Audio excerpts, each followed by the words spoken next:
সকালটা শুরু হলো এই খাল বিল নদীর টাটকা জ্যান্ত মাছ তোলা নিয়ে। জানো, এই যে মাছ তোলা হচ্ছে, এই মাছগুলোই আজ আমাদের বাড়িতে নিয়ে আসলো আয়নের বাবা। তারপরে কি কি হলো সেটাই আজকে শেয়ার করবো তোমাদের সাথে। কত টাকার এটি মাছ গো? কত টাকার এটি মাছ? সব মিলা 200, এটা ওটা মিলা। এটি জ্যান্ত। সরো সরো সরো সরো তো এটা সর। একটা জ্যান্ত ছিল রে। ফের তুমি নিয়ে আসলে ওই এগুলা এলা লান্দ আন করেছি না আমি। আমাদের দিকে গ্রামের মানুষেরা কিন্তু এইভাবেই খাল বিল পুকুর থেকে টাটকা জ্যান্ত মাছ তুলে হাটে বাজারে বিক্রি করে, জানো। আর এই মাছগুলোই এত টেস্টি হয় যে কি বলবো। স্বাদে যেমন ভরপুর, ঠিক গুণেও কিন্তু ভরপুর। কিছু ষাটি, কিছু কোয়ের বাচ্চা, সমস্ত কিছু মিলে একটা একদম মেশালি মাছ বলতে পারো। আর সাথে কিন্তু শোল মাছও আছে। বর এখানে জ্যান্ত মাছগুলো একদিকে করলো, আর ওই যে দেখলে সকালবেলা কিন্তু আয়নারা গেছিল ওখানে ভিডিও করতে, একটুখানি তোমাদের সাথে শেয়ার করব বলে। তো দেখতেই পেয়েছিলে কি সুন্দরভাবে কিন্তু দাদারা মাছ তুলেছিল। আর আজকে আমি শেয়ার করছি বিকেলের গল্পটুকু। আজ হচ্ছে আমাদের গ্রামে হাট বসে, বৃহস্পতিবার হাটের বার।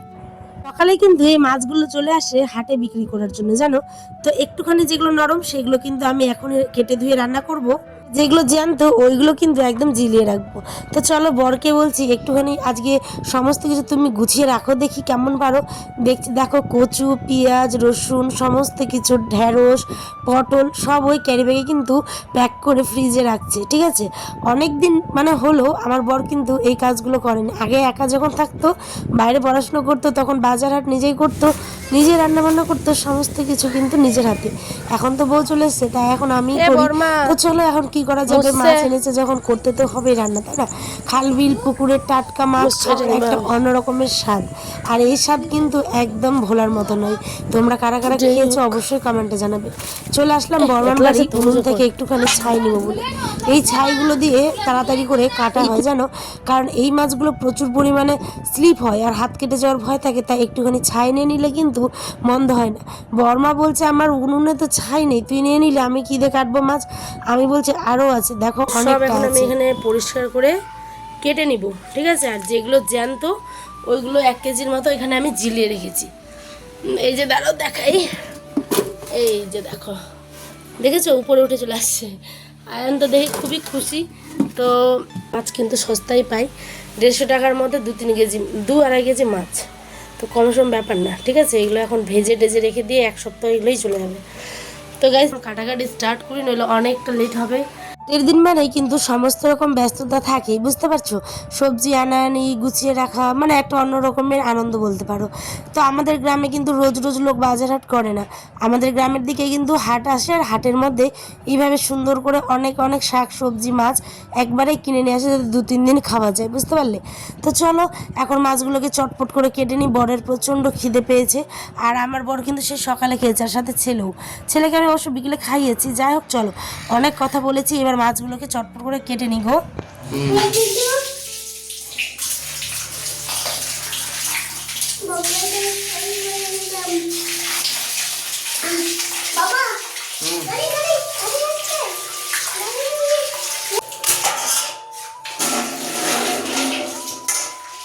দেখতে মনে হলো যে এত তাড়াতাড়ি হয়ে গেছে, কিন্তু বাস্তবে পুরো আধ ঘন্টার উপরে লেগেছে এতগুলো মাছ কাটতে, প্লাস ধোয়া। এখন একটুখানি লবণ মাখিয়ে দিচ্ছে, যেহেতু সকালেই মাছগুলো ছিপ দিয়ে মারা হয় বা নেটের জালে পাতে, কিন্তু না তখন অনেকটা বেলা গড়িয়ে যেহেতু বিকেল হয়ে যায়, তখন মাছগুলো অনেকটা কিন্তু নরম হয়ে যায়। সেই কারণে একটু লবণ মাখিয়ে মাছগুলোকে রেস্টে রেখেছি। আর এখন আমি মশলাটাও কিন্তু করে নিচ্ছি, প্রেসারে বসিয়ে দিয়েছি ভাত, আর একদিকে হচ্ছে কলমি শাক। তো চলো এখন আমি মাছগুলোকে আবার ভালো করে ধুয়ে নিই, কারণ এই মাছগুলো যত ধুবে তত কিন্তু পরিষ্কার হয়, বুঝতে পারছো। আর লবণ দেওয়ার পর মাছের ভিতরে আরও নোংরা থাকলে সেগুলো বেরিয়ে যায়, তাই এখানে ভালো করে জল দিয়ে 2-3 বার ধুয়ে নিয়েছি। আর এইখানে কলমি শাকটাকে কিন্তু আমি ভালো করে ধুয়ে নিয়ে রান্না টান্না করে নিলাম। এবার আমি মাছটাকে বসিয়ে দিচ্ছি ভাজতে। এই যে হলুদ লবণ মাখিয়ে দিচ্ছি, আর এই মাছ ভাজা খেতে কিন্তু খুব ভালো লাগে। কিন্তু আজ আমি মাছের তরকারি বলতে ঝোল করব না, মাছের করব চচ্চড়ি, মানে মশলা দিয়ে টমেটো দিয়ে লেবু চিপে দিব, খুব সুন্দর লাগবে। তোমরা কারা কারা খেয়েছো এভাবে জানিও, আর যারা খাওনি তো রেসিপিটা দেখাচ্ছি, একবার হলেও দেখে নিও কেমন। মাছটাকে ভালো করে হলুদ লবণ দিয়ে আগে মানে আমি যেভাবে ভাজলাম ভেজে নেবে, পুরো কড়া করে একদম, যাতে নরম না থাকে। তার মধ্যে গোটা কয়েকখানি কাঁচা লঙ্কা আর কয়েকটা কিন্তু পেঁয়াজ ভালো করে কুচি করে দিয়ে দিলাম তেলের মধ্যে। তাহলে না মাছের ঝোলটা কিন্তু বেশ টেস্ট লাগে, বা গ্রেভি যে কিছু বলো। আর মাছটা ভাজা হয়েছে দারুণ, তাই একটুখানি মুখেও দিলাম। এদিকে দেখো পেঁয়াজ আর কাঁচা লঙ্কা ভাজা কমপ্লিট। চলো এবার রসুন, পেঁয়াজ আর লঙ্কা বাটা এবার আমি দিয়ে দিলাম, ঠিক আছে?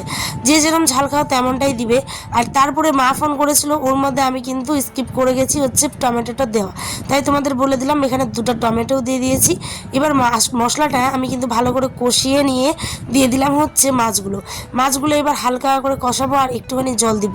দিয়ে এইভাবে ফুটলেই দিয়ে দিব হচ্ছে লেবুর রস, কারণ লেবুর রস দিলেই যেগুলো একটু নরম হয়ে গেছিলো মাছ, সেগুলো টেস্ট দেখবে দারুণ হয়।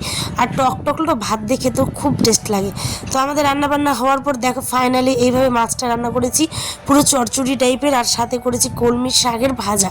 তো এইভাবে মাছ তোমরা কোনোদিনও যারা খাওনি লেবু দিয়ে, অবশ্যই কিন্তু চেষ্টা করবে রান্না করে খাবে। আশা করছি তোমাদের অনেকটা ভালো লাগলো ব্লগটা। চ্যানেলটা সাবস্ক্রাইব করো এরকম সুন্দর সুন্দর ব্লগ দেখতে চাইলে। বাই।